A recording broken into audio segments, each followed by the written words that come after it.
on today's Living in Las Vegas. You know, I think most people know that when you walk into a casino, there's going to be a bunch of cameras that are paying attention to you.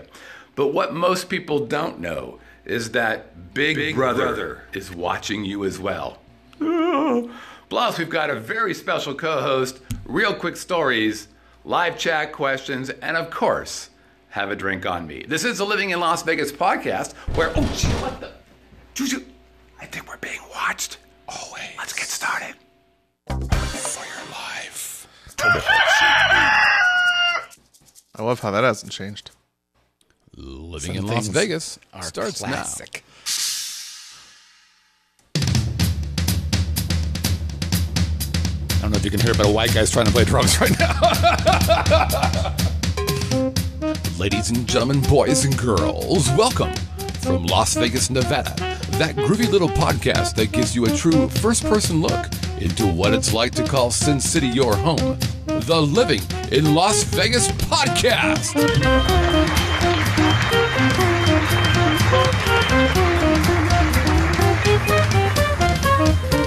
And now your host. Yes? A man who clearly needs some kind of introduction, otherwise you wouldn't know who he was. Oh, we know you by now. Mr. Scott Whitney.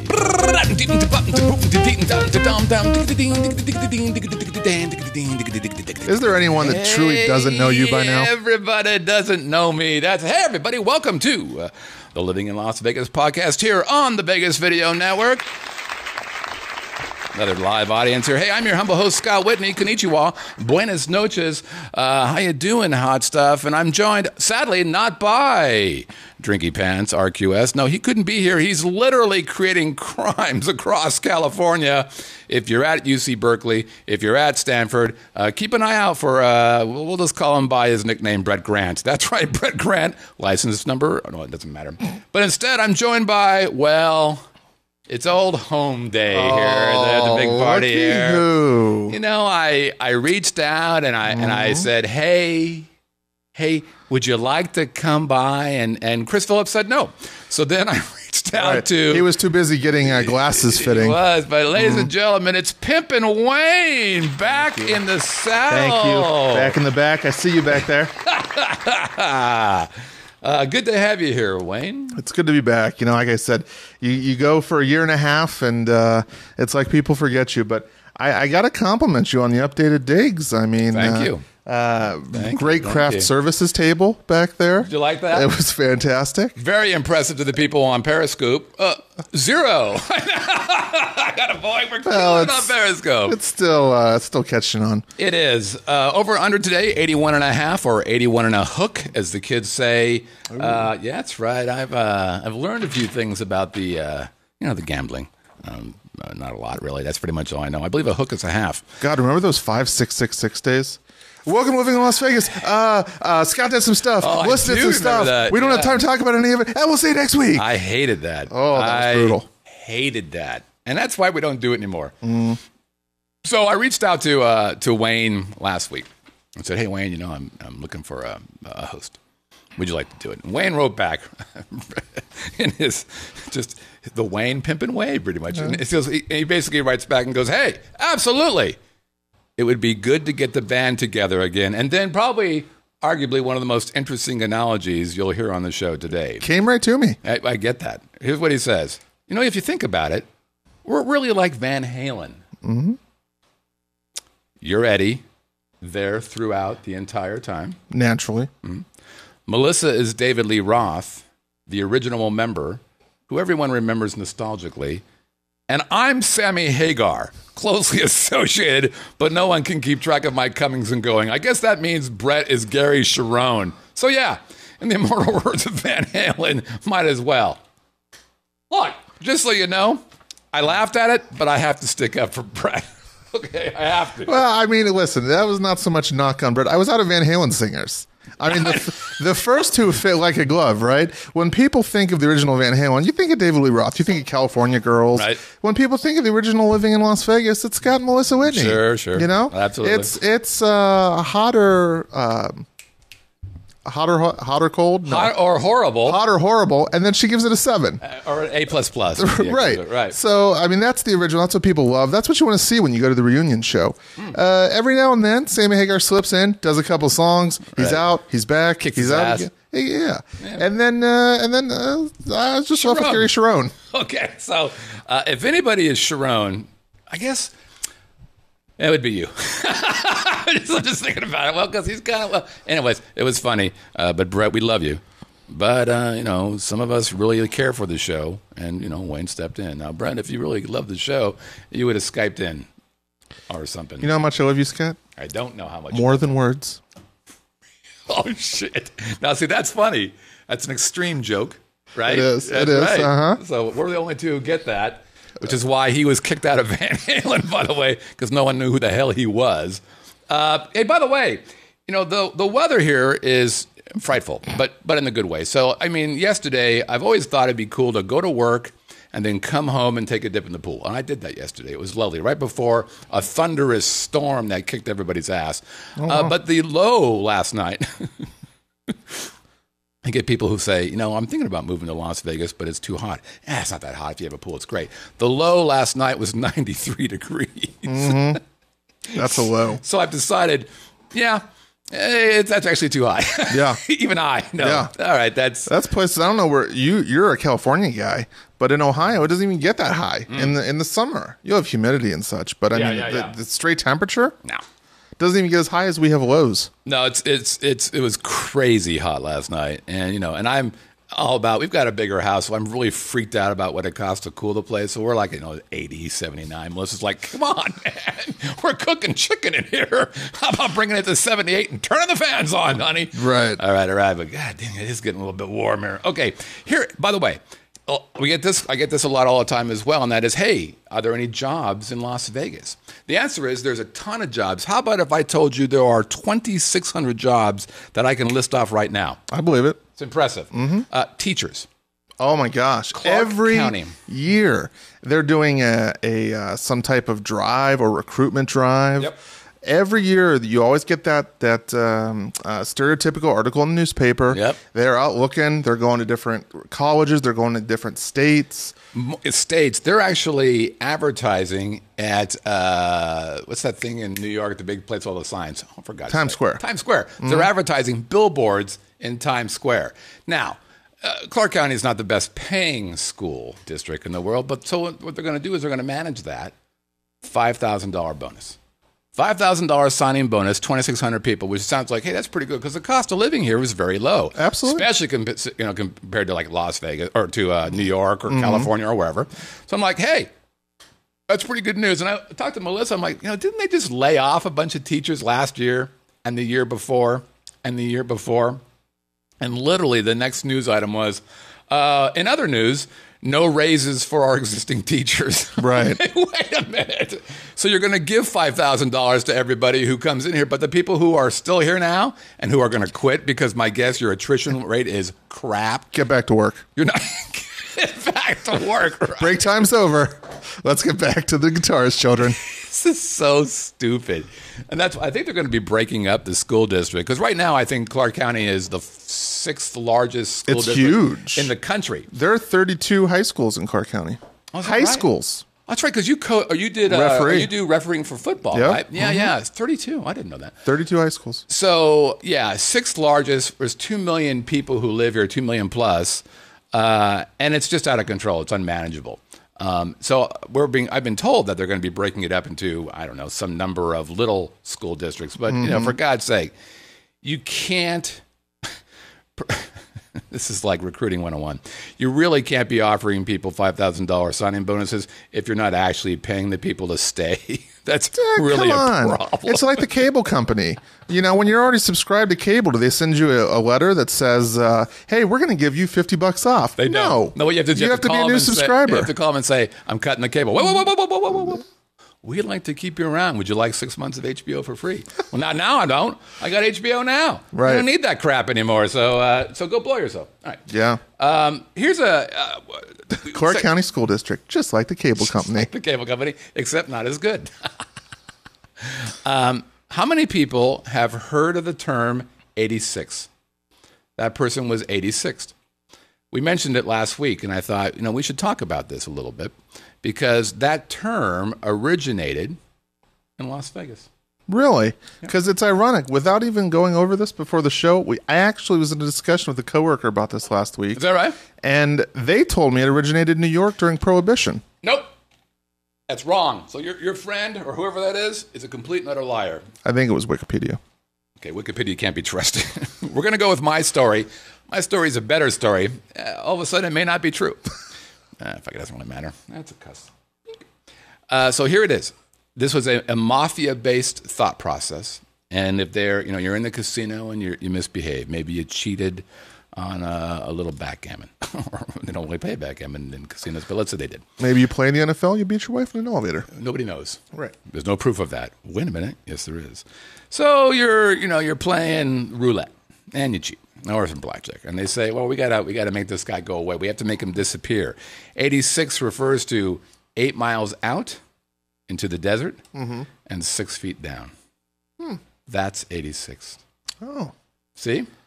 So when somebody says we want to 86 you, that's an actually unbelievably threatening thing to say to somebody. Now, do you know what? I believe it's Wikipedia, but the version I was told was that it comes from Prohibition times in New York. Right. One of the large Prohibition clubs, or one of the clubs that was bootlegging, when they would find out of the police were coming or there was going to be a raid or something along those lines, everybody fled out of a back door, and the address to that back door was 86 Baker Street or something along those lines. Okay, so the people had to be 86th. Okay, let's vote. Which is the better story? Oh, well, yours is the better story. Boom. Yeah. So let's go with that. I mean, come on, there's a lot of desert out there. Hey, can we update Wikipedia?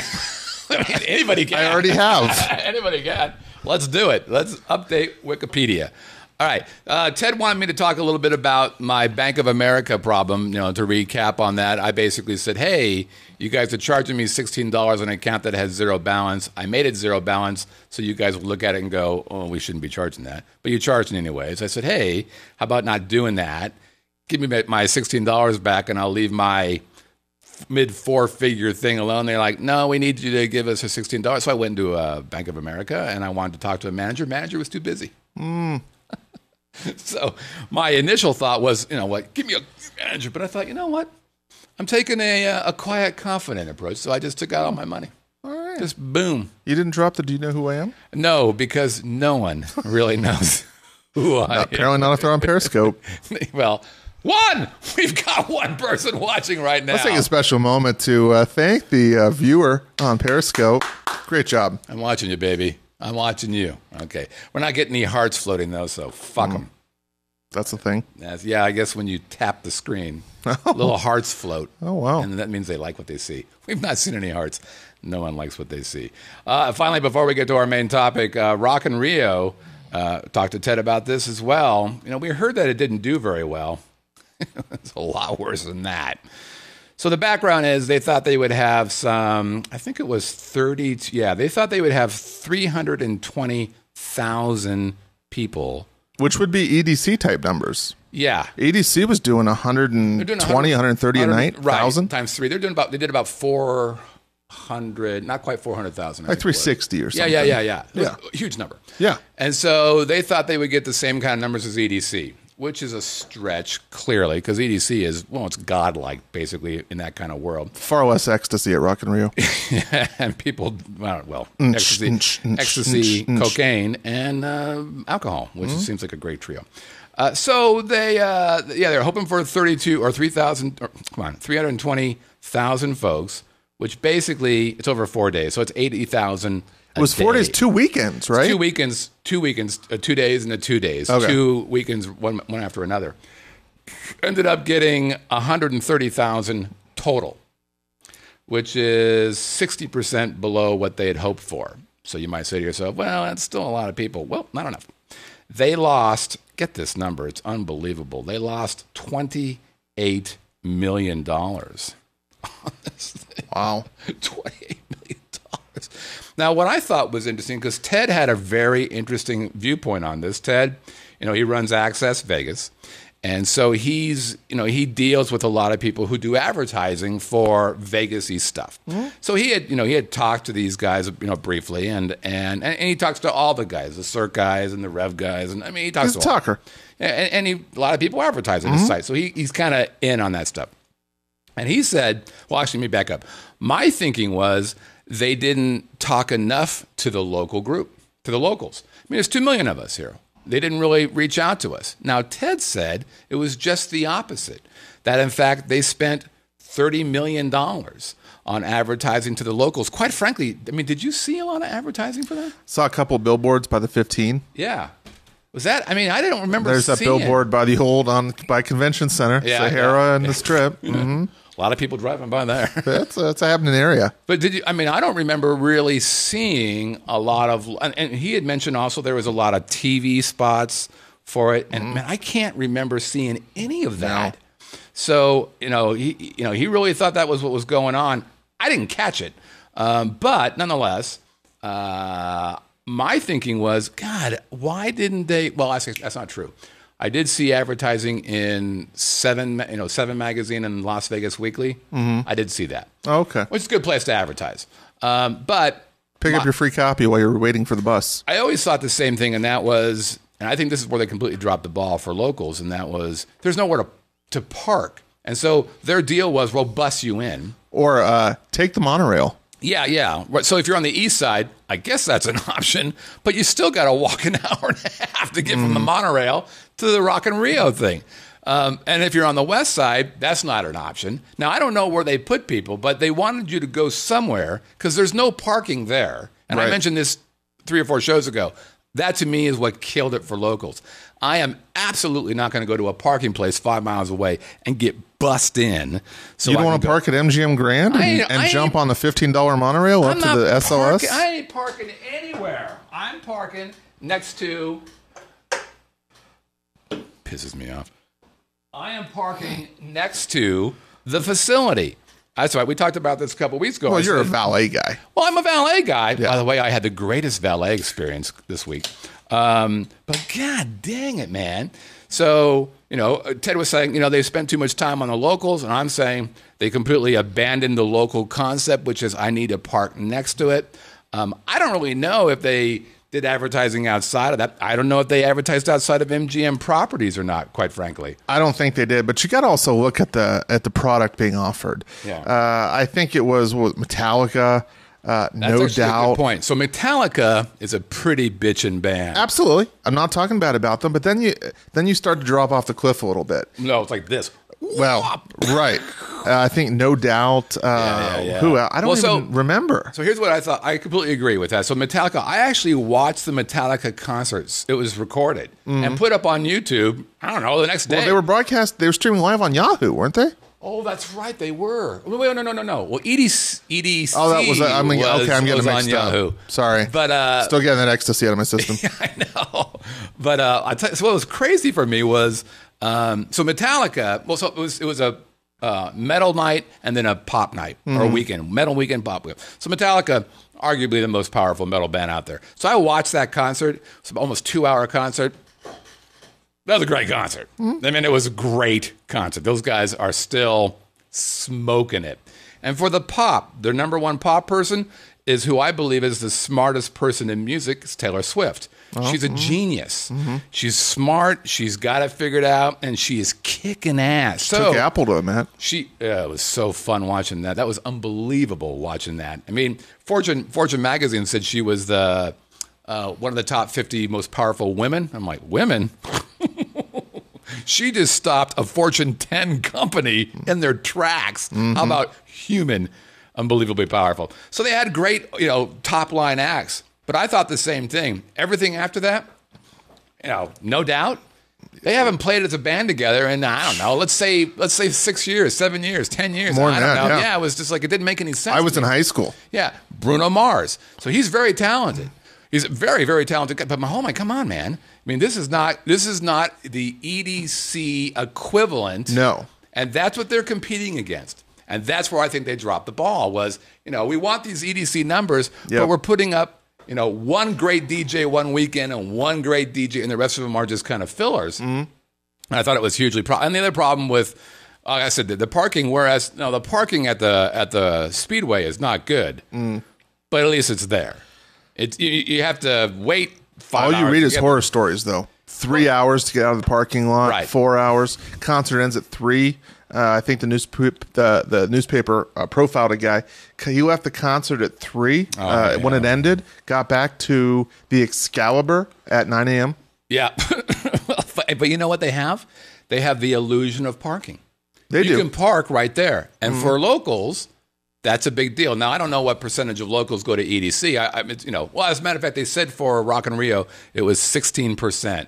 Of the people there were locals. And Ted she brought up another good point. They were trying to desperately get it, so they said, well, here's a $30 gift certificate or a $30 credit, which Ted's is like, well, yeah, that'll buy you a Coke and a burger. Yeah. Because they were just ripping people off there as well. So captive audience. The word is that they're supposed to come back in 2017. The word is always that, the first time a big concert like this happens, you're not supposed to make money.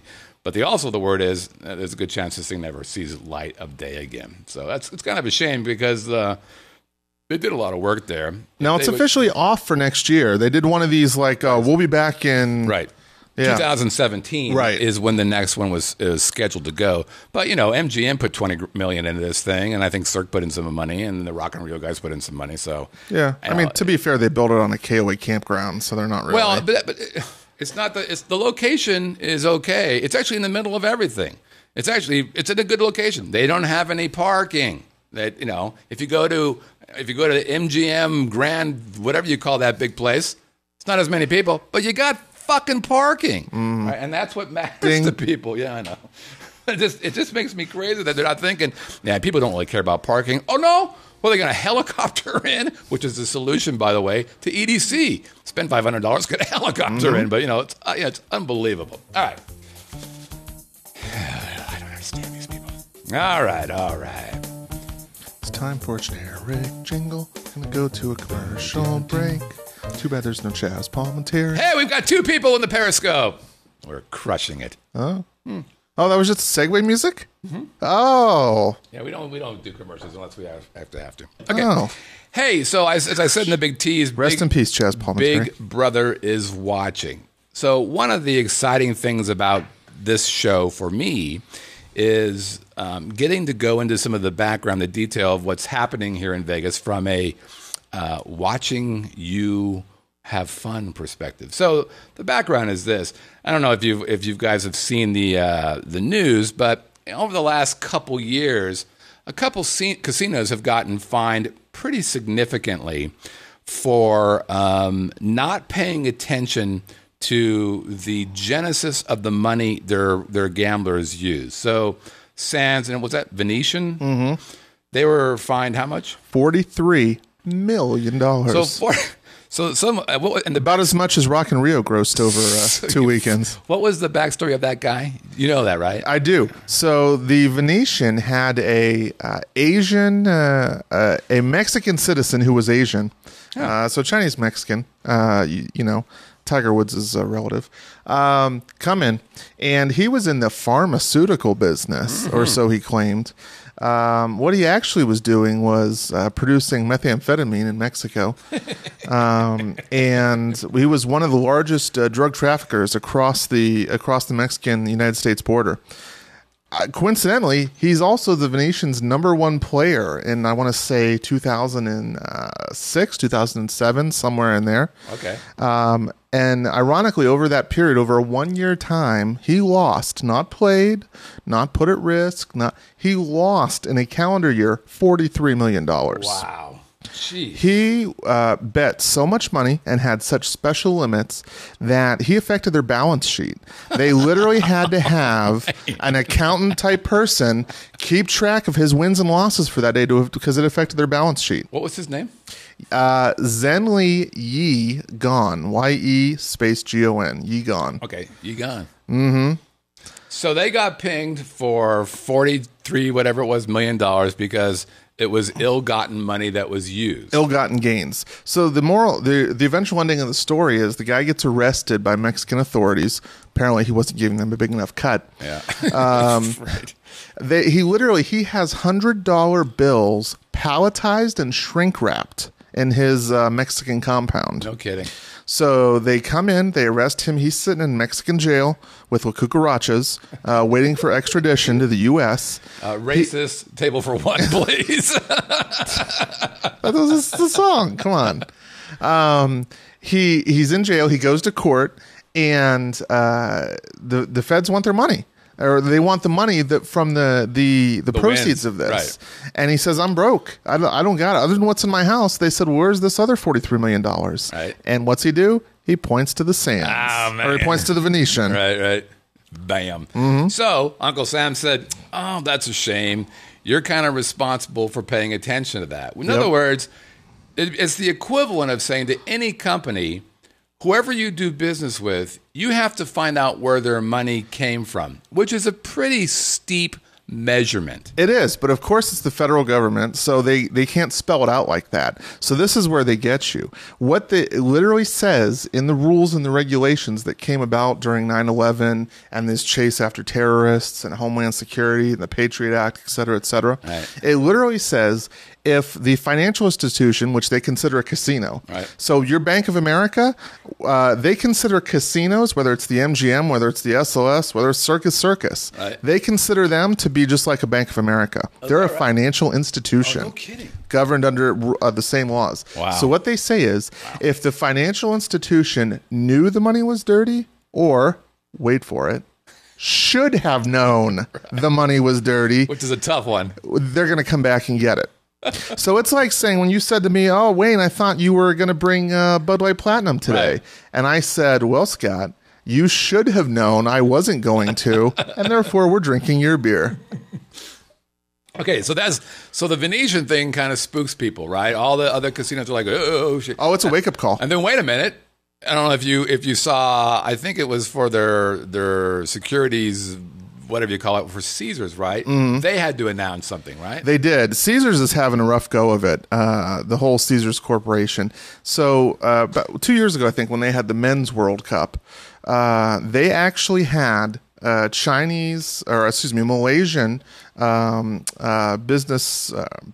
Malaysian citizens, will say, come in, and they literally set up a sports book in one of Caesar's Palace's villas. They went into Caesars and said, we need villas, we need servers, we need routers, we need LAN networks set up, right. And we've got millions of dollars that we're going to deposit with you because we're going to gamble with it later. Oh, man. And so Caesars said, they called up Cox Cable and said, how soon can you guys get out of here? We got some new installs. And so literally they're booking wagers from all these different offshore books, these foreign companies, and the state agents, the federal investigators get search warrants, the FBI. They go in there, they see this whole, what it's called a boiler room operation. Yeah, wow. And so that happens on Caesar's property. But why do they do it on Caesar's property? I don't understand why they would even do it there. What's the thinking there? Yeah, I guess the villas at Caesars are nice. Well, they are nice, but good Lord. I mean, we all saw The Hangover. That was a pretty good suite. So, unrelated to that, that was just the start of Caesars 2015 or 2014. Right. Then the FBI and the Department of Treasury goes in and they say, you know what? We think you guys should have known about some stuff going on in your casino. Uh-huh. What they're investigating is not public yet, right. But to your point, like you mentioned, Caesars did have to announce to analysts that they're anticipating upwards of a $20 million fine to settle these allegations. Unbelievable, man. So what that tells you is that if you're a casino, which is a financial institute, apparently, you have to listen like a thief is the line. You have to watch everybody, look at everybody, and see what people are doing. Bad guys, good guys. It doesn't really matter. You just got to kind of look. Well, what's fascinating to me is our friend Wayne here is in that business. Mm-hmm. That's what he does. And you've been doing that for 6 years now. 6 years. I like to think I got my start, when you're a little kid, you get the coloring book and it's connect the dots. Right. That's what I do now. I collect dots and I connect them together. Isn't that interesting? Casinos have long been a dot collector. Yeah.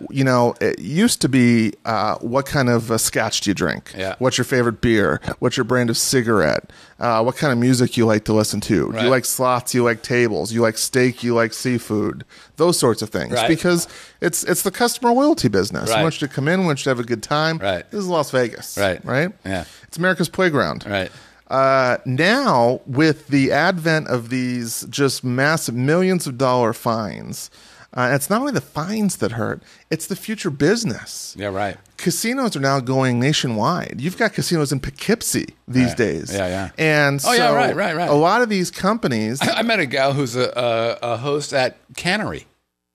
Right, and she loves the job. Yeah, it's like a great job for her. So I get so it. yeah, it's bad PR. People say there's no such thing as bad PR. Yeah, the hell there's not. There's bad PR. Yeah. So you're especially on Wall Street, right? Oh, I'm sorry.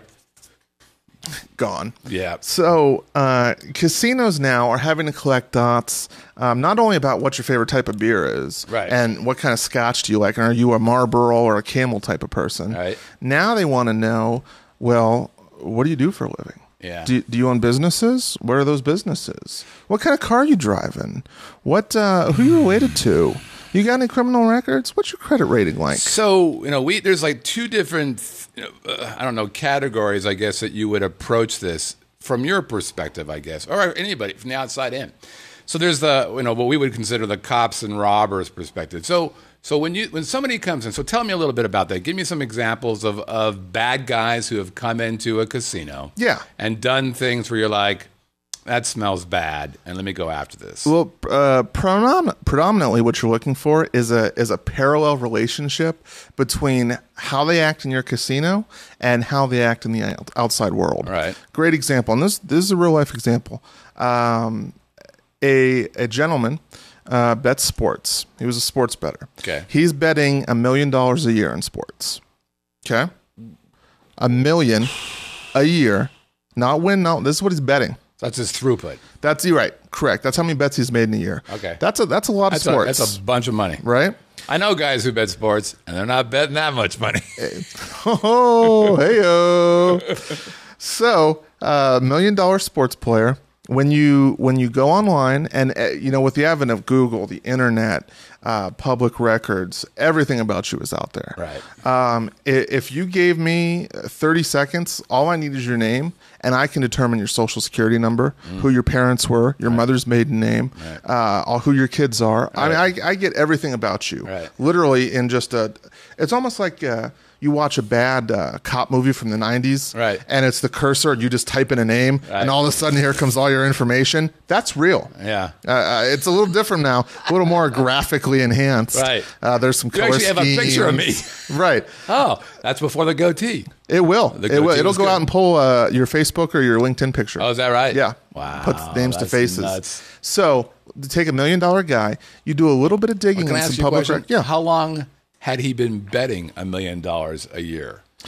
For about a year or two. He was in his second year. He completed the first year at $1 million, and he was still going strong in year two. So after a year of $1 million, you're like, we should probably look at this cat. Exactly. Okay. Especially again, like I said, it was a wake up call. Right. The Venetian, Caesars. So everybody snapped to it. Right. A little aside, the Venetian, after they get fined $43 million, what do? They go they fire everyone. Right. They hire an FBI agent, 3 attorneys, and an MBA to do this thing now. Another perfect example of where we cannot be screwing this up. No. We can't afford a $40 million fine. That hurts the bottom line. It does. Okay, so Mr. $1 Million sports guy. So you $1 million sports guy, you do a little digging and you find out, let's look at the Nevada DMV records. He's a local cat. He's a local cat. Yep. Okay. A local cat. All right. Let's go look at DMV records. Oh, look at that. He drives a 2002 Saturn. Have you read the book, The Millionaire Next Door? I have not. Now, you're going to say probably like Sam Walton drove a station wagon until he died. That's his argument. I'm the millionaire next door. Sure. Back off. So you've got a guy in his 40s who can afford $1 million on sports, who's driving a 2002 Saturn, and who lives in a $1,200 a month apartment in Henderson with his parents. Oh.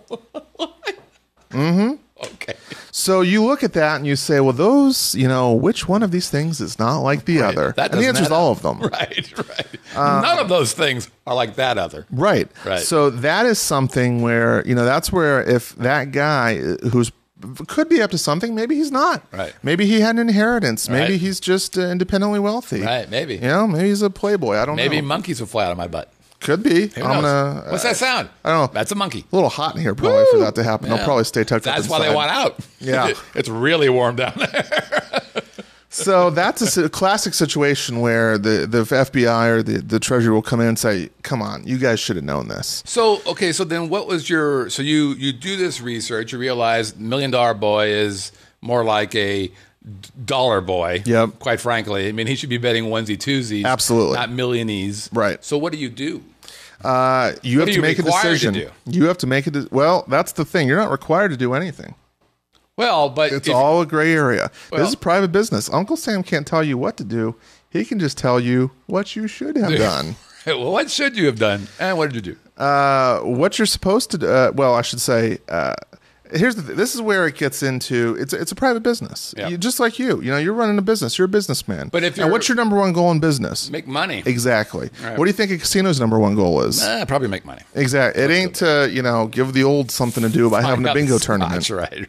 So what you do and what most casinos are doing now these days is the next time the guy comes in, they have somebody in management in the casino approach him and say, we're discontinuing this business relationship. Boom. Done. So is that what you guys do? They get essentially 86th. 86th. So he comes in, you guys say, we're not interested in your business anymore. We're taking away your player's card or whatever it is. And then he doesn't come back in, but do you also look into where that money came from? I mean, where does he get the money? How do you find that out? Sometimes you do. Sometimes you don't. Another example is there were 2 guests that were $2 million slot players a year. So their loss in the slots was $2 million a year. Unbelievable. This was after you net jackpots, after you net any winnings, $2 million a year in loss.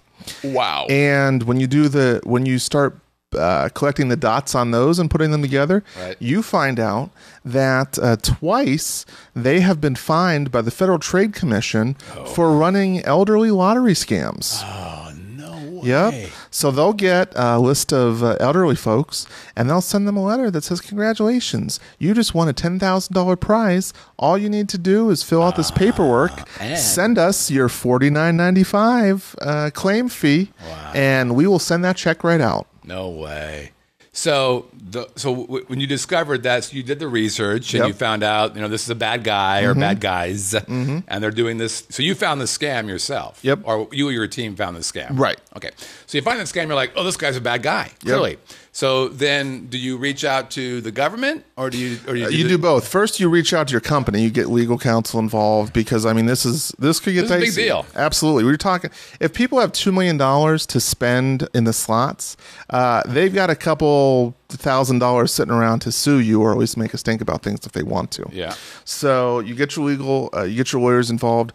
Then you got to make a business decision. You know what? Is this a risk we're okay with? Or is this something where it's going to bite us? Company makes that decision, and either way, even if you just keep taking it, you say, you know what, doesn't look like there's enough here, we're just going to keep letting them go, or you go up and you say that we're discontinuing this business relationship. Right. At any rate, no matter what your decision is, it always ends up with a nice little report sent to Uncle Sam saying what you found and what you did. So regardless, so the first guy, the $1 million sports guy, you do have to send something to the government saying, this is what we did. And you're just doing it for brownie points. Because really what you're doing is you're narking out your guests. It's a CYA thing too, That's totally what it is. Yeah. Because you're just narking out your guests and you're turning away business. Right. So, and now, have you done anything where you found a guy who, you did the research and you're like, this clearly is a bad guy. Mm-hmm. He's a criminal. Yep. Have you discovered criminals?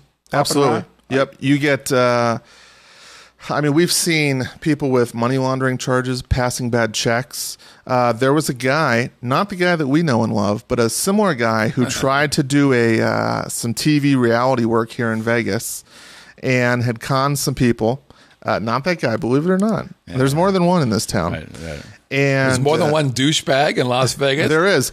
This guy, I would actually claim, might be a bigger douchebag because he was a magician.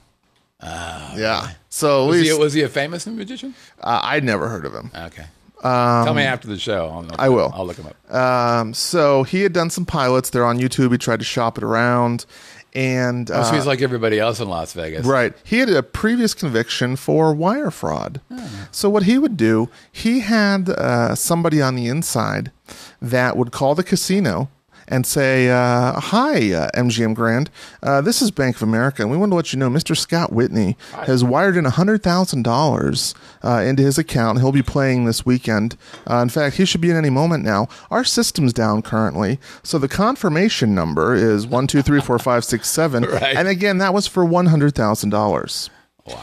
And this person had legitimate credentials. They weren't a legitimate person, but they knew the right things to say. Right. And so this guy would walk in and say, yes, Mr. Scott Whitney, and I'm here. I'd like $10,000 of my $100,000, please. Oh, it's a shell game. Yep. And so there were 2 casinos that fell for it in town. Oh, man. No way. Yep. So what was the end result of that? I mean, does he go to jail? I mean, does anybody go to jail for this kind of thing? They do, but I'll tell you what, this is literally, it's a renaissance of fraud. There has never been a bigger time that you could commit fraud and have less of a chance of getting caught as you can right now. Because people are still reeling from the mortgage crisis, from the Wall Street fallouts. The FBI primarily is still trying to chase terrorists and Boston Marathon bombers and deal with race relations now. And literally in the state of Nevada, you have to have at least probably $1 million of confirmed proven fraud before you can even get a prosecutor to even think of taking the case. Really? That doesn't surprise me, given my small fraud deal that I dealt with, that prick. Let's say that you send your letter to the government, and the government, and you say, hey, we see this guy, and he's clearly, his background is criminal, and so we've kicked him out, and we wanted to make you aware. Has your property been asked to come in and then testify against him as a result of that information? It's never gotten that far. Literally, in all of Las Vegas, there are two federal agents that handle every report for every casino. And that's not just Las Vegas. That's Reno. That's Elko. That's Prim. So all of Nevada. All of Nevada is handled by 2 federal agents. Wow. So, and thinking how many casinos there are in this town, how many casinos there are in this state. Right. The numbers are public numbers. And everything I'm saying, by the way, is fairly public information. Obviously, names have not been given in certain cases. Sure. But this is not, I'm not WikiLeaking anything here. This is public information. Right. I want to say Nevada casinos filed something like... It's like 6,500 reports last year that are literally read by 2 people. Wow, that's unbelievable. Okay, so so clearly you've got the bad guys doing bad things, right?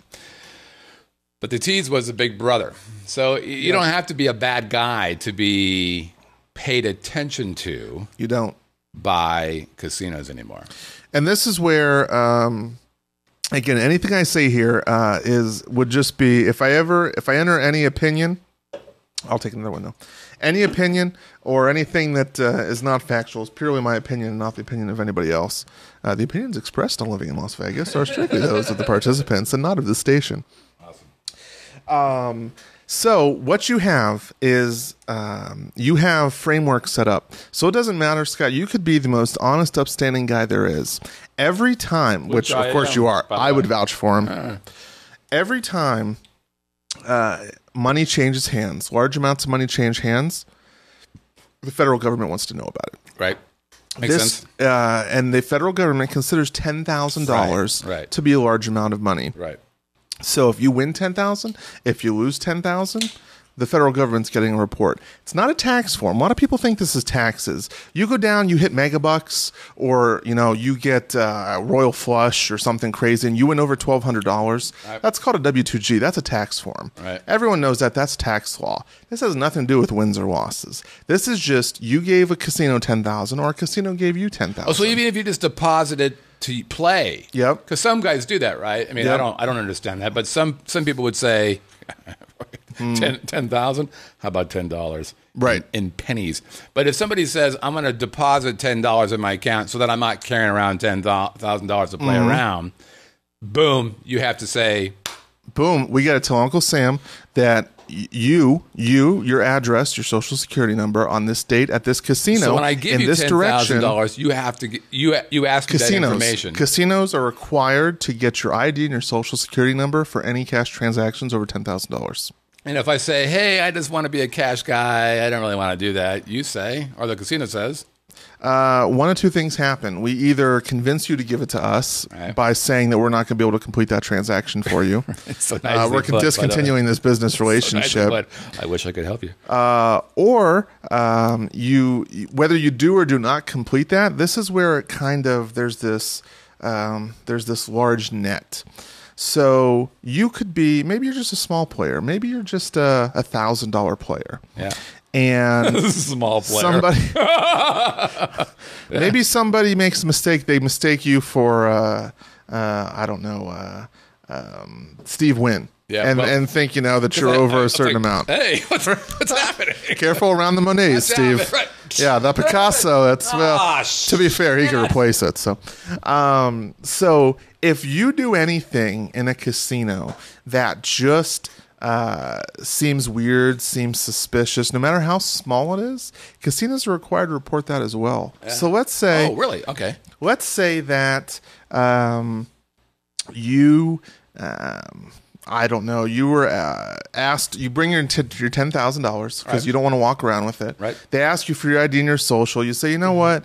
I've been a victim of identity theft. I really don't like to give my social out. On second thought, I'll just carry it with me. So you take your money and you leave. Right. No transaction happened. Right. Right. We still tell the feds. Really? Well, so that's super big brothery. Yep. But, okay, wait a minute. So I go in and say, I want to put $10,000 in an account, and you would normally at least ask my name. Well, you know what's interesting about that? Hold on. So most players, actually, I would like to know this. Do you know what percentage of players have a rewards card or whatever? 80%. Okay. So 80% of your players, you already have some information. Not their social security number. Right. But you have their name, probably their address, that kind of stuff. But which all could be bullshit, by the way. But absolutely. But you have it.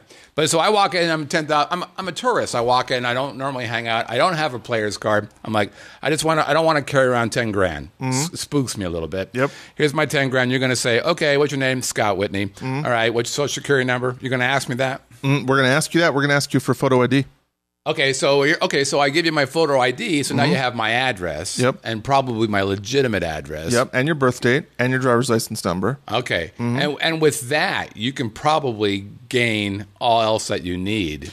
We probably can, but we're still required to ask you for your social security number. So let's say I gave you my driver's license. I'm like, yeah, I get that. You want to make sure I am who I am. That's groovy. Here you go. Do you actually take it and scan it? Yep, absolutely. Okay, so you take it, you scan it. I'm like, well, that's kind of creepy. And then you're like, well, can we get your social security number too? And I'm like, I had, like you said, ID theft, blah, blah, blah. I want to pass. Would you let me go? Would you tell me to go away, or would you take my money because you have my ID? No, we'd give you your money back and say we need this. Even without this, even though you have my driver's license, you'd be like, we can't do it. We have to have the social security number. Correct. Interesting. Okay. And then if you take your money and leave, we tell the feds that you took your money and you refuse to give us your social security number. So now if I gave you my driver's license, you have a lot of information you can tell the feds. But if I just said I'm Watt Skitney and I want to do 10 grand, and you're like, yeah, you have to give me your driver's license. I'm like, nope, not going to do it. And your social security, nope, not going to do it. So I give you a fake name. You're just going to report a fake name to the feds. Yeah, there'll be some investigation done to see if at any point you gave us a real name. Did you go to the steakhouse when you were there? How'd you pay? Did you use a credit card? But how would you know I went to the steakhouse if I didn't give you any information to begin with? Eye in the sky is always watching, baby. Okay, now. Eye in the sky is always watching. Okay. We're going to call up Eye in the Sky. We're going to say, yes, it's at 6:30 p.m., Windows 6 in the cage. There's a gentleman. He's wearing a burgundy polo shirt. He's got spiky salt and pepper hair. Fantastic. Salt and pepper?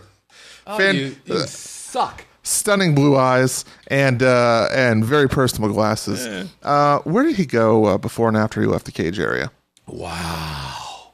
And they'll say, that's crazy. They'll say he drove in a sand-colored Buick SUV, license plate Podworks, Nevada license plate PODWORX. He came in through the south doors at 4:59 p.m. Stopped in the restroom, then approached the cage. He sung like a horse. So you might have given me a fake name, but guess what? I got your vehicle. I got your license plate number. Wow! If he drove in there himself. Yeah. If he took a taxi, you don't have that. But we don't. But that's fascinating. So if they did anything with a credit card prior to showing up at the cage, you'll be able to track that back because of the cameras. That, or maybe you went to the marketing center and you said, you know what, let me get a player's card. I'm going to play some slots. And you stop there before you stop at the cage. Were you going to lie to the Players Club? I mean, it was just for a card. Right. There's no ulterior motives there. So we're gonna track your steps through the casino to the best that we can, and determine how you got there, what you did before you got there, and what you did after you left. Okay. And so even if you do something just as simple as, let's say you get curious, and you and Melissa are at the SLS plotting out where you're going to park for Rock in Rio in 2017. Right. We did a couple of things wrong there. Planning a Rock in Rio in 2017 is not going to happen. And we're at the SLS. So far, this story sucks. So you're like, maybe, you know what, I wonder if, is Wayne just screwing with me? So you stop someone walking by, maybe a slot person, maybe you go up to the cage, you say, listen, is there an amount at which I have to give you my ID? You just ask an innocuous question. Yeah. First off, they won't tell you that answer. And then second off, I kind of want to test it. And second off, if they can determine who you are, or even if they can't determine who you are, they'll potentially report that as well. Really? Mm-hmm. Guy in maroon shirt. It depends. I mean, if you're... I'm going to wear a black thing across my logo from now on. If you're oh yeah, we've done that. Let me tell you a great story. I actually traced a guy that wouldn't give us his name. He kept making large bets in a sports book. He wouldn't give us his name, but every day he came in at about 8:30 in the morning wearing a polo shirt with a car dealership logo on the shirt. What an idiot. A brand, not even the name of the dealership. Oh. Just the logo. Yeah. And so I said, well, let's see. There's only, it wasn't Fiat, but let's just say it was Fiat. Right. Well, there's only 3 Fiat dealerships in Las Vegas. Let's go to their page. So I'll go to Fiat of Las Vegas. Oh, let's click on the About Us page. Oh, look, they've got pictures of all their salespeople. There's my guy. Yeah. I traced a guy's name through the polo shirt he was wearing. So, isn't that nuts? All right, so bad guy, cops, robbers thing completely makes sense. Good guy, want to spend 10 grand? We're tracking you. Yeah, Doesn't matter. And it doesn't even have to be 10 grand. Well, let's say that you're just playing. I'm never gonna bet right. 10 grand. Let's say you walk in with $100 into a casino, and you sit down at a slot machine. Right. You're playing the slot machine. All of a sudden, it comes up Wheel of Fortune, Wheel of Fortune, Wheel of Fortune, and you're like, "Oh wow, I just won $3,000." Yep. From your $100. It happens. Happens all the time. Sure. Yeah. The slot person's going to come over because the machine locks up. They got to fill out the tax forms. Right. Excuse me. They're going to say, congratulations, sir. I just need, for the tax forms, I just need your driver's license and your social security number. Right. Can you refuse that, by the way? No. Well, you can. But absolutely. You don't get paid. But then you don't get paid. Because so how bad do you want your money? Well, when you leave Las Vegas in the airport, there's like a thing for Canadian folks where you're overly taxed or something. Mm-hmm. Do you know what I'm talking about? I do. What is that? That has to do with tax laws and tax treaties. Canada taxes winnings at a higher rate. Okay. So you can win up to, I think it's 3,000 or 4,000 in Canada without paying taxes. So if you're not a U.S. citizen and you just won money here on vacation, you go back to Canada, you can file with the IRS and get all that back. Okay. Because if you're foreign, casinos are required to automatically withhold 33% for taxes. All right. Okay. So anyway, so I win my $3,000. You win your $3,000. Slot person comes over. Hey, maybe you just win $1,200. That's a jackpot. All right. So they come over. Oh, Mr. Whitney, is that the threshold on slot jackpots? It's $1,200. Okay. It's lower in some other areas. In bingo, I believe it's $600. So the person comes over. They say, for tax purposes, sir, I just need your ID and I just need your social security number. Right. You refuse to give it to them. You get no money. And we tell Uncle Sam that you didn't play nice with us. All right. And if I did give it, now if I do all that stuff, even if I do $1,200, do you report that to Uncle Sam? No. It goes to the IRS. Yeah. So you better file your taxes correctly. But so it's basically two different organizations. If I do the right thing, it goes to the IRS, and I'm going to have to say I won, and you're going to send me a 10 whatever statement. That is thing that's called. But if I don't, you're going to send it to a different branch of the government saying, this guy, acted a little shady. Right. He didn't take the money, which is insane. Or he didn't, he showed up with 10 grand, didn't want to play. So all those things happen. So you ready for the next step in the equation? So the next step is you're playing. You and Melissa had a great time at Rock in Rio. And yes, we did. You are right. You had a bit too much to drink. No, that's never happened. You're a little drunk. You're going through the casino. You're like, Melissa, I gotta play this machine. Yeah. Okay. Who wouldn't? Right. You play the machine. Right. You hit $1,200. Awesome. Person comes over. Congratulations, sir. I just need your ID, your social security number. You're like, absolutely. Here's my ID. And you tell him your social security number, and you're drunk, and you give it to him wrong. You give it to them out of order. Yeah. Maybe they hear you wrong. Yeah. Maybe you inverted the last 2 digits. Yeah. Guess what? There's a service. We look up your social security number. If it comes back that it doesn't match, we then send Uncle Sam a nice little letter that says he gave us the wrong social security number. Really? So that tells me, don't drink and gamble. But if you are, tattoo your social security number on, I don't know, your palm of your hands. Yeah. Here it is.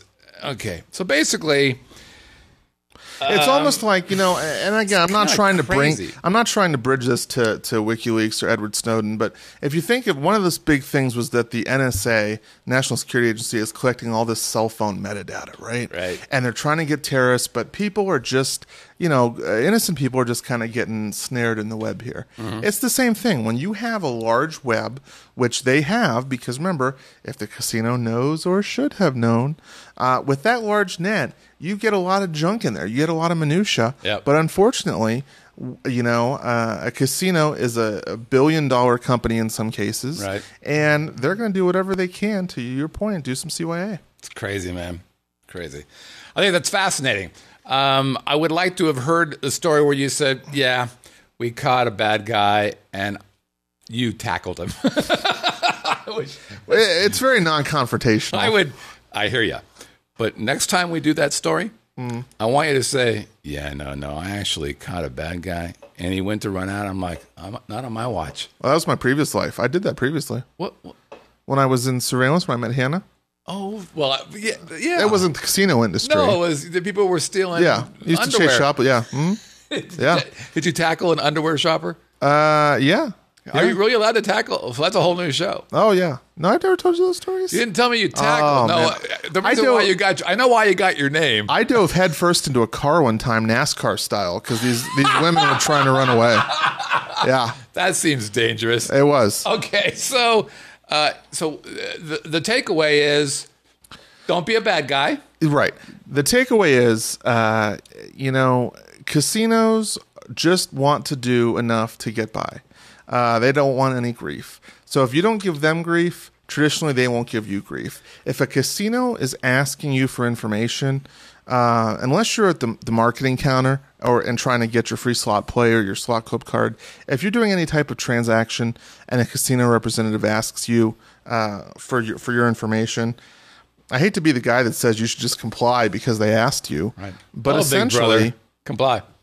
In the live chat, Danny wants to know, without knowing the company you work for, what's your job? What's your title of your job, your occupation? Everything is called one of two things, either AML for anti-money laundering or Title 31. I particularly am in the anti-money laundering investigative realm. I believe the Venetian calls it AML investigations.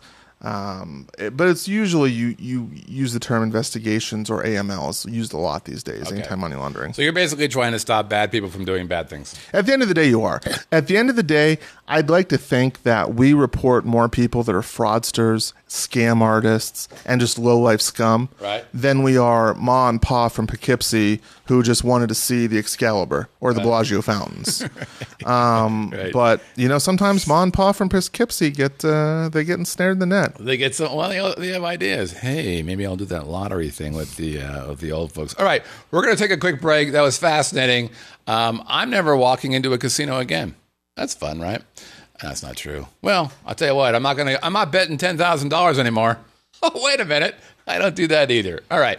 We're going to take a quick break, and we'll be right back. This is the Living in Las Vegas podcast on the Vegas Video Network. Hey, everybody. Scott Whitney for Lasic of Nevada. And I know what you're thinking.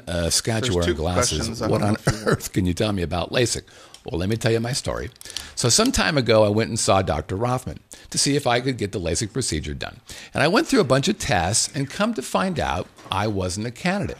But instead of those $299 an eye guys who will pretty much work on anybody, Dr. Rothman said to me, it just wasn't an option at the time, which I really appreciated. Now, meantime, he's gone on and done 60,000 procedures. I've got friends in Reno. I've got friends here in Vegas who've all seen Dr. Rothman. As a matter of fact, he's the most experienced LASIK surgeon living in Nevada. So check out LasicofNV.com. Again, LasicofNV.com. And if you let them know that you heard about him from us, they'll give you 50% off of LASIK plus an extra $200 off. Again, that's LasicofNV.com. Lasic of Nevada today. And we're back. There's no commercials, he says. What? There is commercials in the middle. And we're using that commercials primarily because, well, I like Lasic of Nevada. But Dr. Rothman, 2 thumbs up. I know. I had to open up my door. We learned this. It's 145 degrees outside, and it does get warmer here. I have to turn off the air conditioner because it sounds I feel like it got warmer once you open the door. I'm a little confused because it is slightly warmer out there, but it's breezier. Okay, fine. Yeah. This could be the. It's a dry breeze, though. Dry breeze, exactly. Okay, it's time for our questions from the good folks over here at the live chat question. Before we do that, I want to talk a little bit about something that I got to do this last weekend. That was pretty. Let's use the word sexy. We mentioned this last week. I got a chance to check out Melody Sweet's Big Top and Circus Burlesque. Ooh. That's right. It happened midnight last. What am I doing here? Midnight last Friday. So she's a gal who, she's the Green Fairy at Absinthe, and she's just a lovely gal. And she's done this a few times now, I think 3 or 4 times, where she's done her own show, after the fact. And so we got a chance to go check this place out, and it was, let's just call it, fascinating and awesome. So that's Melody there. She's a lovely gal, kind of fun, very smart. Melissa actually referred to her as probably the smartest person she knows in broadcasting. That's her pointing at the very beginning of the show. And by the way, there's your buddy. Right there. Oh, yeah, there you go. Oh. There you go. That's your pal. He's there for you, man. And then, so basically, it's basically a Big Top circus thing with a little bit of naughty into it, which is kind of fun. So here's what we saw. First of all, scissors. Okay. High flying scissors. And I'm like, well, this is going to be a pretty damn good show. Oh, I know why Johnny was there. That's right. And then, hey, wait a minute, elephants. Now that's cute. They're sweet little elephants, and there's nothing that can be thought poorly about that. Wait a minute. What are those elephants doing? Are they taking off their... Oh, my God. They're naked elephants. And that's what happened when you have elephants. One of my favorite acts was this gal. Look at her. She's doing point. I would prefer not to. Just look at her, because she was awesome. She started with balloons all around her, and she just embraced it. But look at her feet. She's on point. That's really hard to do. I've tried to do it. Man, it's hard to do. She was fun, and she kind of got it. We're moving on. Okay, now these two here, a couple gals who do this swingy kind of thing. I don't know if they're actually swingers or not. But they're in Absinthe, and they're a very good show. Now, Absinthe. This is the one act where the act in this show wasn't as good as their Absinthe act. Better in the Absinthe thing. But still, it's pretty cool stuff. And then we've got lions running around. It took them 3.5 hours to put that lion makeup on. There's Melody in the middle there. And by the way, full house, 400 and some odd people were in there. It was basically sold out. Wow. Midnight, sold out. Friday night, And by the way, also cool, all that money was donated to UNLV's. I think it was their arts department or the acting department. Very, very cool. That's what happens when you ride on the back of lions, which is, kind of interesting. What are you going to do? Oh, by the way. Are you sure these weren't the pictures from you at the Green Door? So I know where the Green Door is. And that's all I can tell you. Okay. I've never been in the Green Door. You can neither confirm nor deny. First rule of the Green Door is you don't know where the Green Door is. Right. But it's Sahara, so I've been told. It's in a lovely industrial park. It's right. By the way, it's supposed to be one of the greatest Thai restaurants in the same general area, which I've never understood that story.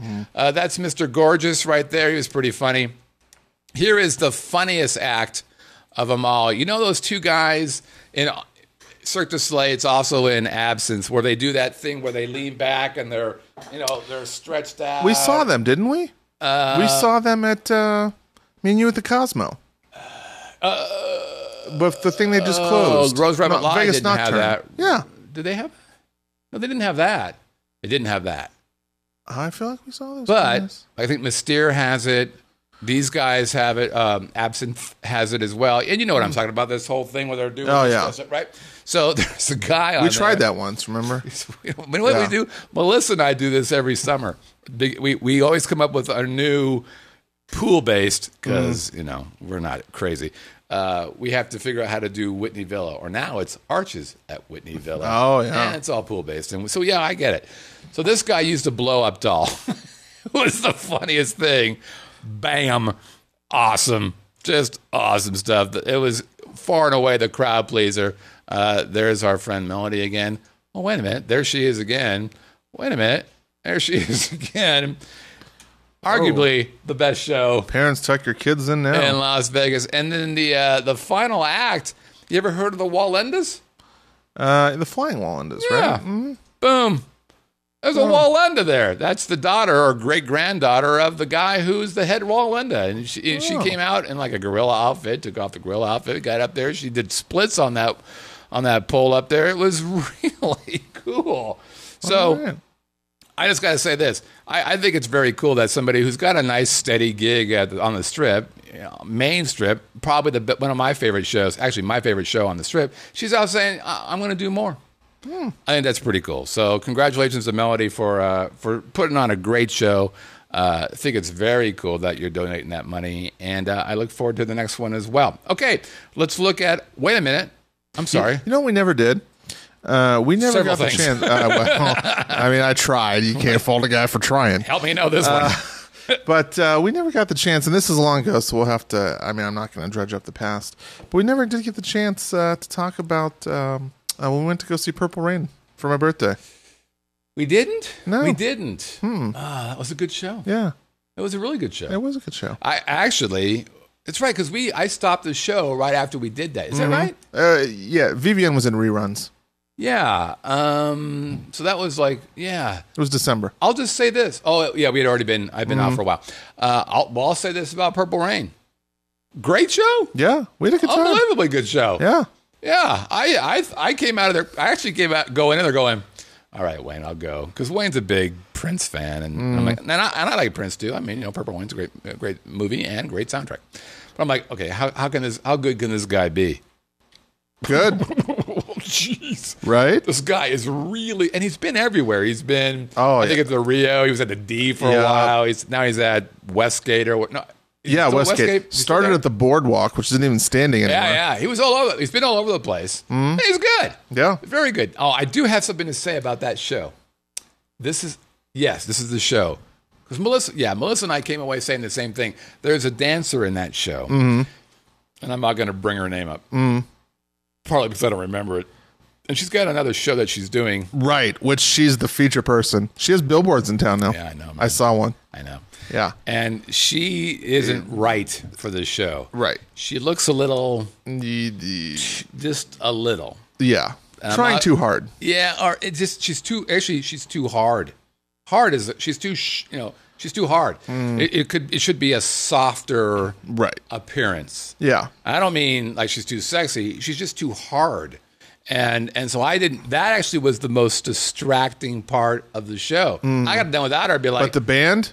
Band's fantastic. That guy is a killer. The Morris Day guy? Come on. Yeah. It was awesome. I would go see that show again. But if I were the director of that show, I would remove her and find somebody a little softer and sexier as opposed to, she has kind of a hard porn vibe to her. Yeah. So you wouldn't give her another show called Sexy? Nope. Wouldn't do it. Not me. Well, then you're not the Westgate. Well, no, I'm not. But that's me. Okay. Oh, what? I'm sorry. Do we have a roving reporter who wants to report? I'm not sure I completely agree with what's about to happen here. Hey there, it's Danny Ackerman, your roving Vegas Video Network reporter. Just got done eating at the Triple George Grill here in downtown Las Vegas. Gotta tell you, this one, I don't know if it was an off night or what, not so great. Yeah, Steve had a burger. He wasn't so thrilled, Said it really wasn't worth the money. I'm sorry. I mean, you know what? I kind of like the little booth thing that they have there. And? Hey, good wine, good bar. Maybe if you like oysters, that'd be a good place to go. But yeah, I can only give this one like 3 thumbs up this time. Sorry. Gotta do better. Signing out. Vegas Video Network reporter. Three thumbs up. Okay, what's the scale here? She's got a was she playing Hot or Horrible? She has a weird little thing where she's got actually 5 thumbs. Don't judge her. Hot or Horrible, right? 3 thumbs up. Don't judge her. Okay, she's out there. She's trying to do the best she can. She's got 2 thumbs, but she's got a couple extra ones because she's God's gift. Okay, so here's a couple things. How appropriate that Coldplay was playing in the background. Was that Coldplay? Yeah. I wouldn't know because I don't know that crap. So here's the thing that's about. So here's what I'm going to say about Triple George. Favorite music of white men everywhere. No, except for the ones that actually have a clue. Triple George used to be my favorite spot to go to before we would go to the Smith Center. Their clams, steamed clams with a white wine sauce, and is pretty awesome. Bartender, the female bartender nearest the front door, she's pretty awesome. Haven't had the burger. I don't usually get a burger when I go to a place like that, so I don't know, but I will. Oh, so Danny's in the live chat. She says the baked potato was obviously nuked. Well, that's no good.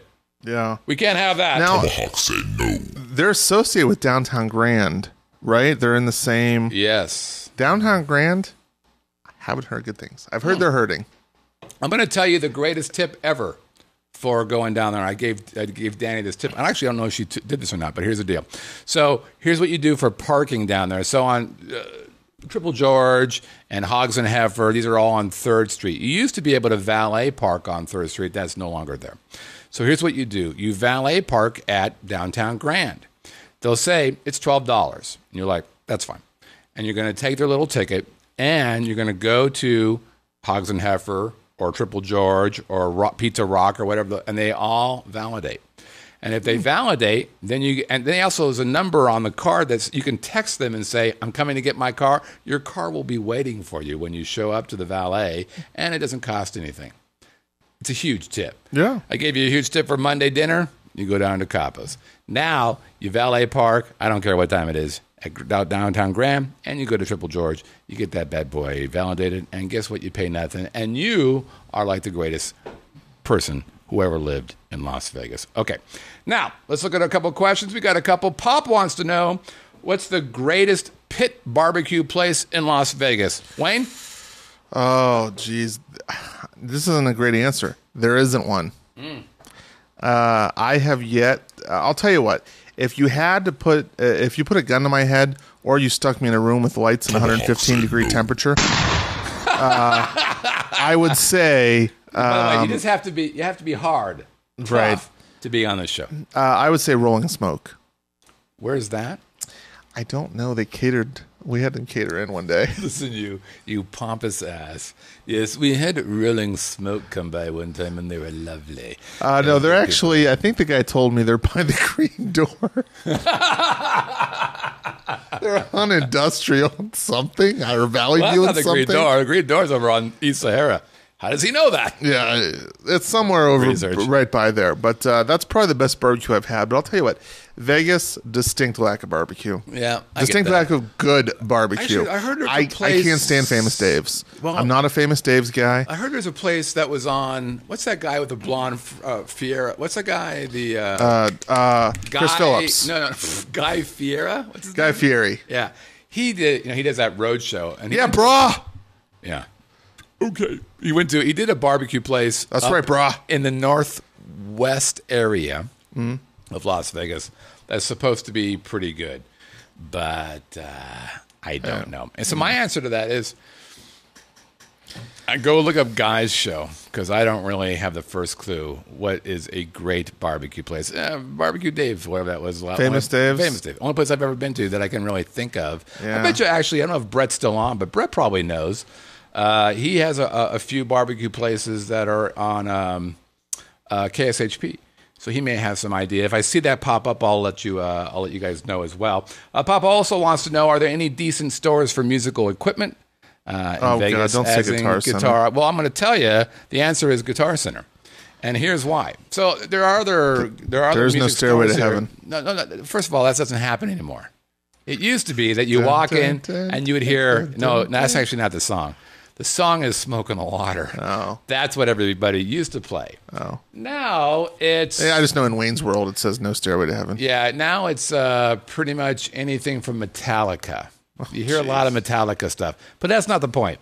The point is you can get anything you want at Guitar Center. Actually, did Lars Ulrich win or lose that battle with Napster? Because he won. Yeah, he clearly won. But now I can pay $9.95 on Beats Audio and listen to as much music as I want, Yeah, and but the he artist gets paid for that. the artist gets 2.5 cents. Yeah, but what was his argument was giving it away for free.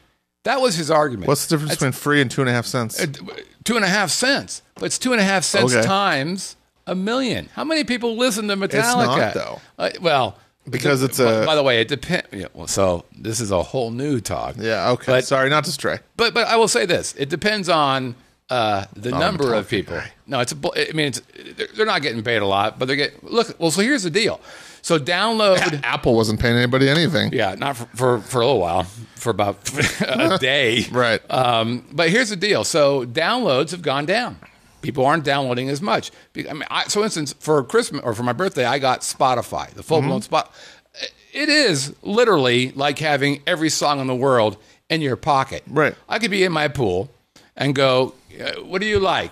Beach Boys? Hold on. Let's go surfing now. How cool am I? It's awesome. So they have to decide, okay, do I want to have no money or do I want whatever the deal is? And then it depends on how strong they are. So Taylor Swift, Metallica, arguably some of these big bands, they're going to get better deals than Scott's Jazzathon CD, which, by the way, is a very good CD. How much have you made on that from? Nothing that I know of, but it's only been on for, a month or so. And no one's listened to it. I have no idea. I don't know what the numbers are, but I'm not going to make any money on that. I did it because I thought it was funny. And it's kind of sexy to go, yeah, I'm on Spotify. But that's it. That's when you've got signed Signature Series CDs, you don't need to. Oh, man, that's going way back, brother. I shut down that business, by the way. Really? I did, yeah. No one's buying CDs anymore. That's true. That was the whole Bank of America thing was for. You want to hear something? I'm going to buy a new car in December. It's a new 2016 Chevy car. They're going to stop putting CD players in cars. Really? See, I listen to I have an MP3 or a CD full of MP3 files. That's my go-to if I can't find anything on XM radio or whatever it is. All right. So here's what's interesting. So go to Sam Ash first. There's a Sam Ash on. I think it's Eastern, east side of the 15 is Eastern and just south of Sahara. Somewhere around there. Is it by the green door? Because that's where everything is in Las Vegas this week. Here's why I say that. So Sam Ash actually has kind of a secret corporate edict, and that is we're going to beat anything that Guitar Center does. Oh, turf war. So you go to Guitar Center first and go, how much is the whatever? And you never should pay retail for anything at Guitar Center. If you do, you're simply not paying attention. They negotiate on everything. Everything is negotiable. I bought a bunch of stuff, ended up from Guitar Center. I promise you, I didn't pay retail on any of it. So don't pay retail. But you go to Guitar Center and go, hey, what's going to cost me? Just standard disclaimer, I don't shop for guitars at Guitar Center. I watch QVC. As you should, because you want to get the Esteban guitar. Jesus Christ. You're killing me, Smalls. 4th of July, he's doing a show in Sedona. You want to be my date? Who wouldn't, actually? But so you go to Sam Ash and go, hey, I've got this deal. What can you do? And they will beat it. Now the question is it like to like? And that was the problem I had with Sam Ash. They didn't have the exact same products, but more times than not, they actually do. They're not getting anything special. They're not like Costco. You go to Costco and you get an HP laptop. You go, let me look this up. You can't find it anywhere else, right? Because that is just for Costco. That's not how it works for Sam Ash, and so for Guitar Center. But the truth is, there's a big guitar place off of the 15 that's got some pretty sexy guitars. But if you're into sexy guitars, that's the place you go. But if you just want a regular guitar, if you're just a guy hanging out and playing a little bit of rock and roll on the weekend, you go to Guitar Center, which there are two. Go to the one on the Strip. That's the bigger one. There's also one in Summerlin, smaller, a bit more intimate, but don't have the same kind of selection. All right. So that's how you guys buy equipment. And by the way, if you guys want to jam, let me know. Because I've got a pretty good little jam thing. I'm still watching my instructional DVDs. From who? Me? All right. Let's. I'm thirsty.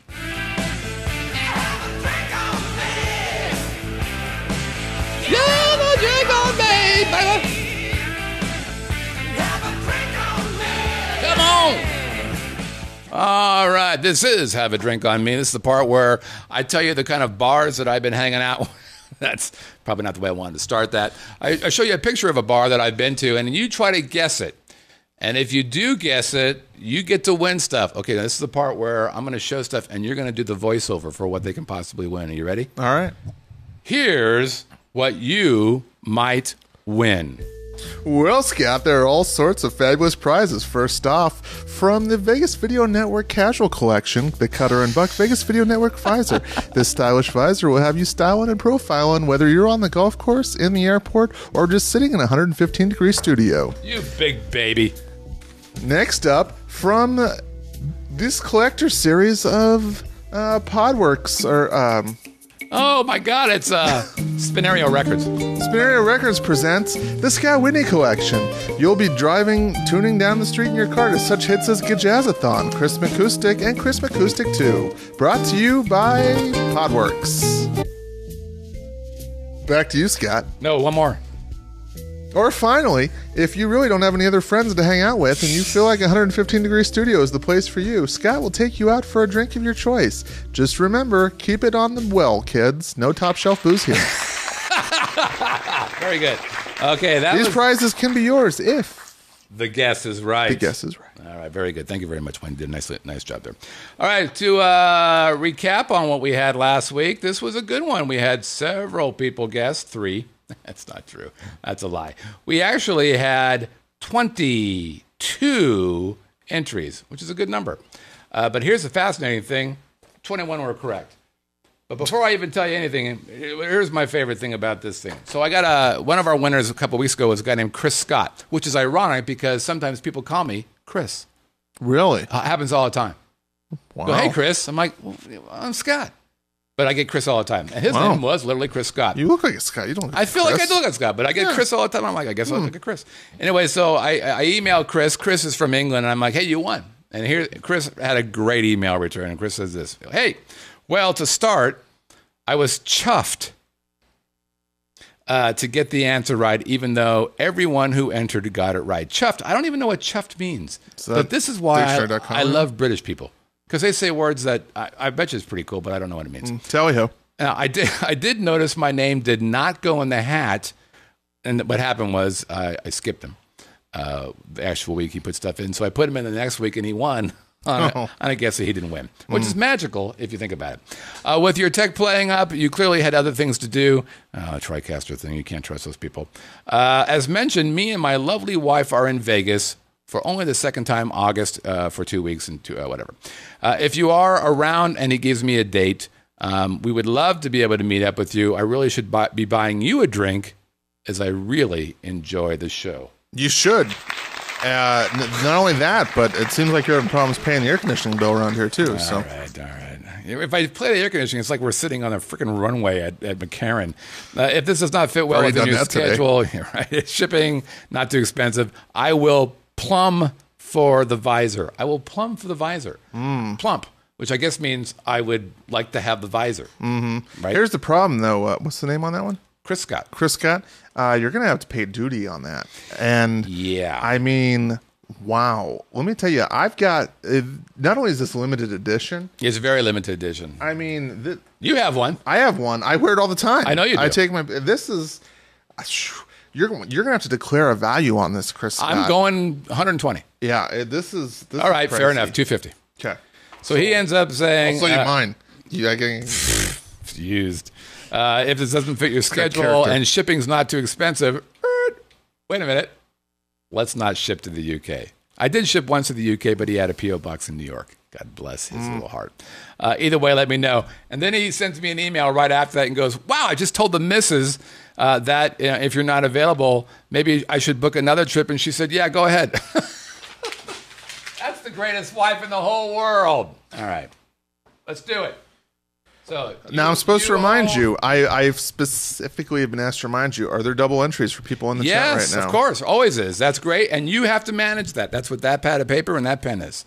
So here's how we do it. You manage the hat. Okay. You hold the hat. I drop things in there, and while I'm dropping things in there, I'll tell you if this person's in the hat. Then you're going to put their name in again. Put it in there. Fold it one time in this method, so we can't tell which one it is. And then we go. You follow me on this? There's a lot of directions. We'll walk through you. Okay. Here are the first. A lot of directions for the fill-in guy. Put the you're not here because you're a big baby. Yeah. All right, Eric Hansen. Eric, are you in? Eric might be in. I'm not sure if Eric is in. I think I'm here because Gary Sharon looked at the weather this weekend and saw it was going to be 115. So he's like, "Oh, okay. Scott, don't run the air conditioning. I'm taking the week off." Is Eric Hansen in there? I don't know if Eric's in there. God, I forgot his freaking name. Okay. Okay, Eric Hansen. It's like Mbop Hansen? Mbop. Rob Cole. I'm not sure if Rob is in there. Probably not. No, I see an Eric. Yeah, Eric. Oh, Eric. Eric's in there. So, you're right, Eric Hansen. Okay. Hey. Right? Yeah. Eric's like, he's like, hey, wait a minute, I'm in here. All right, he doubled his pleasure. All right, here you go. Hold that back. Oh, actually, I'll put it. Actually, do this because you're about ready to do another one. Okay. Stand by. Like that. Right. These results are certified by PricewaterhouseCoopers. Jackie Davidson. We know Jackie's in the live chat. Boom. Double for Jackie. Atta girl. Jackie doesn't know it. Actually, she does know it because I told her this week, and she already has a Vegas Video Network visor coming our way. She'll be hanging out this weekend at the Arches at Whitney Villa, and she'll be getting her visor then, regardless of what happens or not. Mike Q is in the live chat. Last time I checked, let me see. Wait a minute. There he is. Mike's in there. For the record, I didn't play this week. If I do, and I played other weeks. You've only played once. I have. If I do happen to win, I'm holding out for Hoosier Bossa Nova. Such a great idea for an album. It was such a good idea. That album would have been boss. Would have been Bossa Nova. Would have been boss. All right, Danny Ackerman. She's in the live chat. Danny, of course, is the host of Nietzsche to Profit here on the Vegas Video Network, Thursdays at 3 p.m. By the way, most fascinating show out there. Better than mine? Arguably. So guess what she does? She tells people how to make six figures. This is no bullshit, by the way.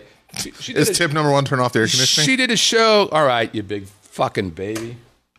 Here's what happens. Somebody told me to remind you how hot it is. Did a show, probably Brett. She did a show last week where she's like, yeah, I bought this thing for $1. I'm selling it for $70. How does that even happen? She's like, it happens all the time. It's pretty cool. All right. Ken Anderson. Ken's normally in the live chat, but he's not in today. He's out taking friends to see Jubilee, so he doesn't get a chance to win. Chantella Hodges. Is Shan still in there? Chan still in there? Chan. She is. Chan is still in there. YOLO! Boom, she's in there. Had a girl. So I got to write Chan, right? Chan, C-H-A-N. She is Pimpin Wayne is in there. Yeah, Chan's in there. All right. I don't know why she's yelling Pimpin Wayne, but all right. Melvina, which is Chan's mom. She does not get a double because Chan's mom is not in there. Monica Fagan. Monica has been playing for a year, and we've only been doing this for 3 months. But God bless her little heart. Duncan, determination. Duncan Phoenix, spelled Phenix. Fascinating spelling. He's not in the live chat. Steve I, the wise guy. I think Steve's still in the live chat. Let's double check. There he is. Steve I gets a double. Attaboy, Stevie.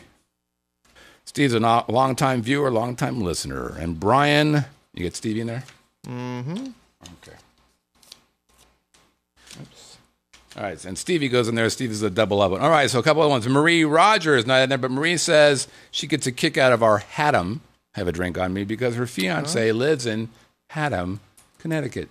Pronounced the same way. How about that? Who knew?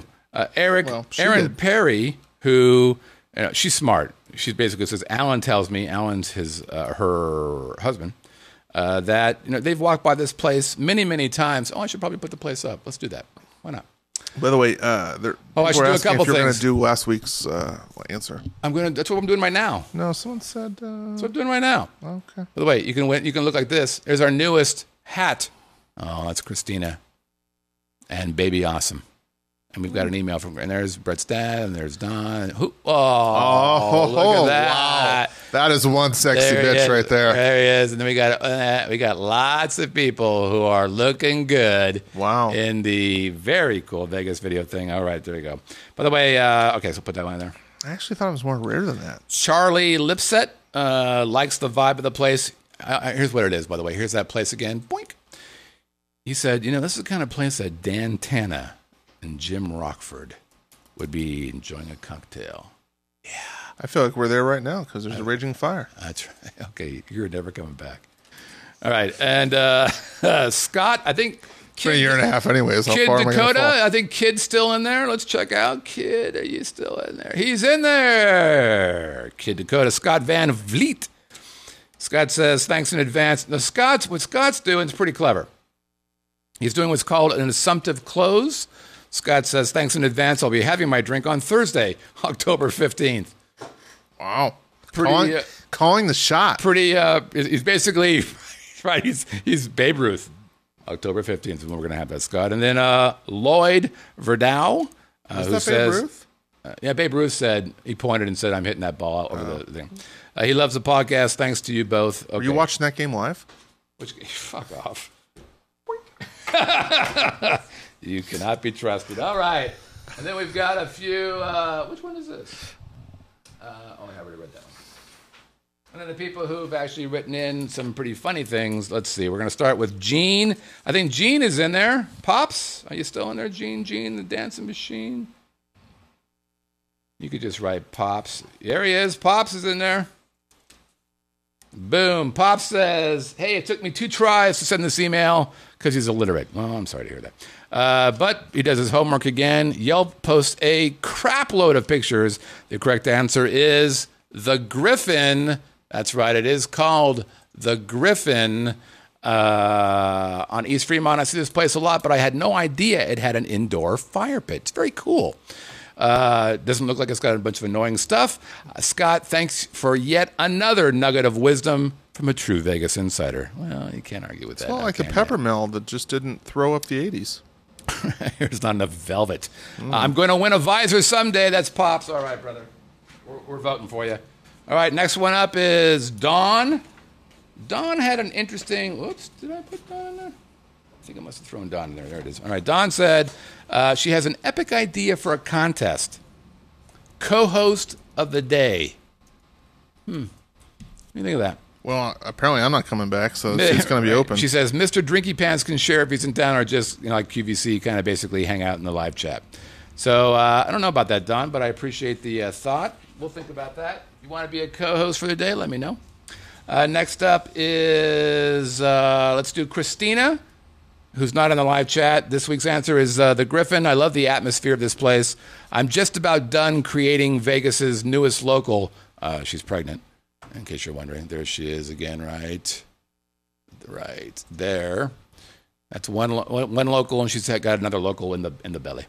Now she said something Population that's about to go to actually 2 million. now ever since Visor 1.0, I'm super prego right now about the colored visor. Now this is an interesting debate we've been having for a while. I say black visor or no visor. That's the way it is because black goes with everything. She says, I get why the black visor is that, but have you thought about doing a pink one for the ladies? Just a thought. I love my black one. It goes with everything. But pink, you know what? I might consider a pink visor. Yeah. Hopefully, unlike these guys, they don't make you order a case lot. Okay, it's quiet. And finally, Alan Perry, who's a longtime contributor, he says that this is the Griffin. Clues were pretty obvious. He actually looked up Brett's high school because I asked Brett. He was like, "Oh yeah, this is my high school." I'm like, well, "What is it?" He was like, "I can't tell you." So he looked it up because he's a bit of a stalker. And he says, "Sure enough, St. John Vianney High School, Griffin in St. Louis is where old Brett went to." Okay, so that's it. So several people got a chance to do double or nothing. That's very exciting. All right. I'm going to go ahead and do this with the deals, and Pimpin Wayne's going to go ahead and pick the big winner. Oh, it's a lot of pressure. Stand by. That is... Especially with all the heat in here, you big pussy. Whoa, I stopped talking about it. Right. You didn't talk about it until about 3 minutes ago. Okay, here you go, big guy. Pick out the winner. Winner. Don't look. Don't cheat. Here it is. Drum roll. And the winner is... Tell me about it. Well, I got to tell you, the winner is a winner because they were in the live chat. Oh, that's very exciting. So... those double points. Double points. Now, was it my writing or they your pay writing? off. Oh, it's mine. Oh, that's how I. This is awesome. That's why you want to be in the live chat. Yep. Because this happened because they were in the live chat. The winner is Danny Ackerman. Danny Ackerman. Holy crap! It never ends for her. She's a big winner. You get to win either. Wait a minute. You have one of those. Stand by. I guess it's going to be a drink on me. Unless you have great musical taste and you want one of those. But anyways, congratulations, I Danny. know what this music means. Give me that. No, it's not over yet. Give me that back. Oh. Almost over. So let me have that. Danny, congratulations. By the way, it's proof that I didn't write that because that's written by somebody who looks like a doctor. All right. Back over there. Congratulations, Danny. And that's basically, actually, that music was appropriate. No, we have to do the next one. The live chat's going, "Hey, dumbass, how about doing the next one?" Fair enough. Good call. All right. Here's the next Have a Drink on Me. Boink. Oh. Okay. Oh. Here are our 3 clues. Put your arms down for the love of God.